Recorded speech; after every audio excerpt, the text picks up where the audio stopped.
तो चलिए शुरू करते हैं। क्वेश्चंस के माध्यम से हम एग्जाम में क्वेश्चंस आते हैं। ठीक है, आपका स्वागत है master of trick YouTube channel में। इस यूट्यूब चैनल में आपको अब डेली कुछ ना कुछ ट्रिक के माध्यम से कुछ ना कुछ क्वेश्चंस और मिलते रहेंगे, जिससे आपके एग्जाम में क्वेश्चंस आते हैं। तो चलिए शुरू करते हैं। आप स्क्रीन पर देख रहे हैं लिखा हुआ है 2 बार काटने वाली नदियां। 2 बार काटने वाली नदियां। इस ट्रिक के माध्यम से हम आपको बताएंगे कौन सी नदी किस रेखा को 2 बार काटती है। कौन सी नदी किस रेखा को 2 बार काटती है, हम इस ट्रिक के माध्यम से देखेंगे। तो पहले समझ लेते हैं, उसके बाद ट्रिक भी आपको बताएंगे। तो चलिए, ये मान लीजिए जो पूरा स्क्रीन है, ये आप ये जो देख रहे हैं गोला, ये पृथ्वी है। ठीक है, वर्ल्ड मान सकते हैं, इसे पृथ्वी मान सकते हैं। तो इस पे एक बीचों बीच एक रेखा गई है, जो काल्पनिक रेखा है, जिसे हम क्या कहते हैं, विषुवत रेखा। क्या नाम दिया है? विषुवत रेखा। इसको 0 डिग्री देशांतर भी कहते हैं। 0 डिग्री से भी कहते हैं, रेखा कहते हैं। जो लेटी हुई लैटिट्यूड है और लंबी है लॉन्गिट्यूड होती है। ठीक है, और इसे 66.5 डिग्री जो ऊपर है नॉर्थ की ओर है सर, जिसे हिंदी में कर्क रेखा कहा जाता है और मकर रेखा कहा जाता है। क्या कहा जाता है? मकर रेखा कहा जाता है। ये जो रेखा है, ये रेड कलर की जो है, ये पृथ्वी को बीचों बीच 2 भागों में बांटती है, जिसे काल्पनिक रेखा कहते हैं। ऊपर के भाग को उत्तरी गोलार्ध और नीचे के भाग को दक्षिणी गोलार्ध कहा जाता है। यहाँ पे ऊपर की है तो उत्तर, नीचे है तो दक्षिण। ठीक है, तो समझ गए होंगे आप। ये बीचों बीच क्या है? विषुवत रेखा। ये है कर्क रेखा और ये है मकर रेखा। क्वेश्चन टॉपिक क्या है? 2 बार काटने वाली नदियां। अब कौन सी नदी है जो कर्क रेखा को 2 बार काटती है, विषुवत रेखा को 2 बार काटती है और मकर रेखा को 2 बार काटती हो? इससे रिलेटेड 3 क्वेश्चन है और वो हर एग्जाम में, वनडे एग्जाम में पूछ ही लिया जाता है। तीनों में से कुछ ना कोई ना एक पूछ लिया जाता है। तो आज ट्रिक के माध्यम से भी आप समझेंगे और देखेंगे कि किस तरह से उसे याद करते हैं, और आप एनिमेशन के थ्रू भी उसे समझ जाएंगे। तो पहला हमारा है कांगो या जायरे नदी। कांगो या जायरे नदी विषुवत रेखा को 2 बार काटती है। विषुवत रेखा को 2 बार काटती है। कौन सा? कांगो या जायरे नदी। नेक्स्ट है माही नदी। कर्क रेखा को 2 बार काटती है। कौन सी नदी? माही नदी। ये इंडिया में बहती है। ये इंडिया में बहती है, जो कर्क रेखा को 2 बार काटती है। और तीसरी है लिम्पोपो नदी। कौन सी? लिम्पोपो नदी। लिम्पोपो नदी जो मकर रेखा को 2 बार काटती है। समझ लेंगे, फिर से समझते हैं।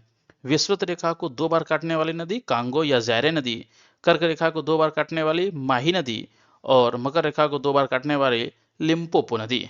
लिम्पोपो नदी। नेक्स्ट चलते हैं, और एक ट्रिक के माध्यम से भी आप इसे समझ सकते हैं। अगर आप भूल गए तो किस तरह से इसे आप याद रखेंगे? इसे ट्रिक क्या है? माँ काली। माँ से माही नदी, का से कांगो नदी और ली से लिम्पोपो नदी। अब तो ये तो आपको पता ही है कि ऊपर कर्क रेखा होता है, बीच में विषुवत रेखा और नीचे मकर रेखा। तो कुछ ज्यादा नहीं करना है, जैसे देखना है लिख लेना माँ काली। माँ से माही नदी, का से कांगो नदी और ली से लिम्पोपो नदी। लिम्पोपो नदी, ये हमारा ट्रिक है। चलते हैं नेक्स्ट। ठीक है, नेक्स्ट क्या है, आगे बढ़ते हैं। नेक्स्ट कुछ उसी से रिलेटेड ऑब्जेक्टिव हैं, तो हम देख लेते हैं। निम्नलिखित में से कौन सी नदी कर्क रेखा को 2 बार काटती है? निम्नलिखित में से कौन सी नदी कर्क रेखा को 2 बार काटती है? अभी आपने ट्रिक से क्या समझा? माँ काली। ऊपर से कौन सा है? कर्क रेखा, फिर विषुवत रेखा, फिर मकर रेखा। तो क्वेश्चन कहां से आया? कर्क रेखा, यानी कि ऊपर वाला नॉर्थ वाला पूछता है। तो क्या? माँ। माँ से क्या याद रखेंगे? अब देखेंगे, ये ट्रिक है, सॉरी क्वेश्चन का ऑप्शन है। आप ऑप्शन को समझेंगे पहले। क्या कह रहा है? काली नदी, माही नदी, कांगो नदी या लिम्पोपो नदी। यहाँ देखेंगे क्या पूछ रहा है? कर्क रेखा। कर्क रेखा नॉर्थ में था। माँ, माँ से कौन सा था? कौन सा याद आया? यस, सही, माही नदी। कौन सा? माही नदी। याद आया? माही नदी, माही नदी। ठीक है, नेक्स्ट चलते हैं। नेक्स्ट है, निम्नलिखित में से कौन सी नदी विषुवत रेखा को 2 बार काटती है? अब आ गया बीचों बीच 0 डिग्री, जो मैंने बताया था। बीचों बीच जो है विषुवत रेखा, उसको 2 बार कौन सा काटता है? तो पहले आप ऑप्शंस देखेंगे। गंगा नदी, गोमती नदी, कांगो नदी, लिम्पोपो नदी। पहले ऑप्शन देख लेंगे। क्या गंगा नदी है? तो लिखते हैं, गंगा नदी का नाम ही नहीं समझा। माँ काली, माँ काली में तो आता ही नहीं। गोमती नदी भी नहीं आता है। अब रहा कांगो नदी या लिम्पोपो नदी। इन दोनों में से एक हो सकता है, दोनों। लेकिन ट्रिक क्या था? माँ काली। और विषुवत रेखा यानी कि बीच वाला मा तो हो गया, काली मतलब कांगो नदी, कौन सा, कांगो नदी, यानी कि ऑप्शन 3 कांगो नदी। ठीक है, नेक्स्ट क्वेश्चन चलते हैं। क्वेश्चन नंबर 3, निम्नलिखित में से कौन सी नदी मकर रेखा को 2 बार काटती है। अब आ गया साउथ वाला पोर्शन का। निम्नलिखित में से कौन सी नदी मकर रेखा को 2 बार काटती है। आपके ऑप्शन है गंगा नदी, गोमती नदी, कांगो नदी या लिम्पोपो नदी। ऑप्शन भी आप इसके सेम है, बस आंसर कौन सा होगा। गंगा नदी तो मैंने पहले ही छाट दिया था, गोमती भी छाट दिया, उसमें कांगो था तो कांगो तो होगा नहीं, बच कौन सी, माँ काली, माँ काली, माँ काली, ली से लिम्पोपो नदी, कौन सी, लिम्पोपो नदी। Okay, next question number 4, Bharat के किस राज्य में कटी बिहू महोत्सव आयोजित किया गया। भारत के किस राज्य में कटी बिहू महोत्सव आयोजित किया गया। बिहू महोत्सव कहाँ मनाया जाता है, ये सबको पता है। क्या वो मिजोरम है, क्या वो बिहार है, क्या असम या क्या सिक्किम। तो इसका तो कुछ बताने की आवश्यकता नहीं है, डायरेक्ट असम हो जाएगा, असम। क्वेश्चन नंबर 5, त्रिपिटक, त्रिपिटक धर्म ग्रंथ है, यानी कि त्रिपिटक जो धर्म ग्रंथ है वो किस धर्म से संबंधित है। आपके ऑप्शंस हैं बौद्धों का, हिंदुओं का, जैनों का या सिखों का। हिंदुओं का तो है नहीं, सिखों का है नहीं, त्रिपिटक यानी कि बौद्धों का है। किसका, बौद्धों का है, बौद्ध धर्म से रिलेटेड है। जिसकी स्थापना, बौद्ध धर्म की स्थापना किसने किया था, महात्मा बुद्ध ने किया था। किसने किया था, महात्मा बुद्ध ने, महात्मा बुद्ध ने बौद्ध धर्म की स्थापना किया था। ठीक है, नेक्स्ट, किस शासक ने बौद्धों के लिए विख्यात विक्रमशिला विश्वविद्यालय की स्थापना की थी। किस शासक ने बौद्धों के लिए विख्यात, किस शासक ने बौद्धों के लिए विख्यात विक्रमशिला विश्वविद्यालय की स्थापना की थी। कौन सा विश्वविद्यालय, विक्रमशिला किया था। किस शासक ने, शासक का नाम बताना है। आपका ऑप्शन 1 है गोपाल, महेशपाल, महिपाल या Dharmpal. Option 1 Gopal, option 2 Maheshpal, option 3 Mahipal या धर्मपाल। तो आपका राइट आंसर है, जो आप सही सोच रहे हैं, धर्मपाल। कौन सा, Dharmpal. Next question, question number 7, Mahavir की माता का क्या नाम था। महावीर की माता का क्या नाम था। महावीर की माता का क्या नाम था। आपका ऑप्शन है यशोदा, त्रिशला, देवकी या कस्तूरबा। क्या हो जाएगा, त्रिशला हो जाएगा। क्या हो जाएगा, Trishala. Next question, question number 8, निम्न में से प्राचीनतम विश्वविद्यालय कौन सा था। निम्न में से प्राचीनतम, सबसे प्राचीनतम विश्वविद्यालय कौन सा था, जो यहाँ ऑप्शन दिए गए हैं। क्या वो वैशाली था, क्या वो नालंदा था, क्या वो विक्रमशिला था, क्या वो गांधार था। तो आपका सही आंसर है नालंदा। कौन सा, नालंदा विश्वविद्यालय सबसे प्राचीनतम विश्वविद्यालय था। नालंदा विश्वविद्यालय सबसे प्राचीनतम विश्वविद्यालयों में से एक है। नेक्स्ट क्वेश्चन नंबर 9, 5 नदियों की भूमि, 5 नदियों की भूमि किस स्टेट को कहा जाता है, जहां से 5 नदियां बहती है।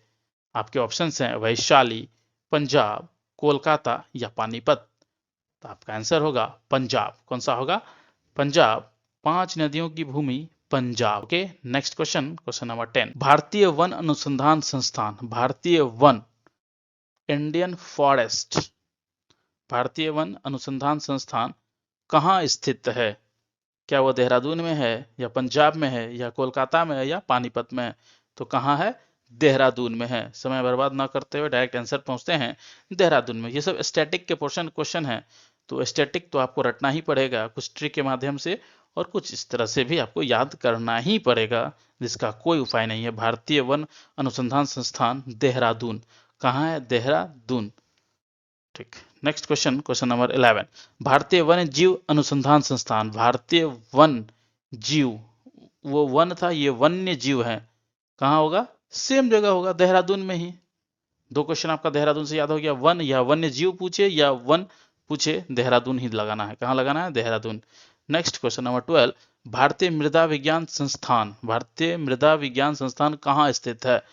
देहरादून में, पंजाब में, कोलकाता में या प्रयागराज में। तो प्रयागराज में है। कहाँ, प्रयागराज में है, प्रयागराज में है। ठीक है, नेक्स्ट क्वेश्चन, क्वेश्चन नंबर 13, भारतीय मौसम विज्ञान संस्थान, भारतीय मौसम विज्ञान संस्थान कहाँ स्थित है। तो देहरादून में है, पंजाब में, नई दिल्ली में या पानीपत में है।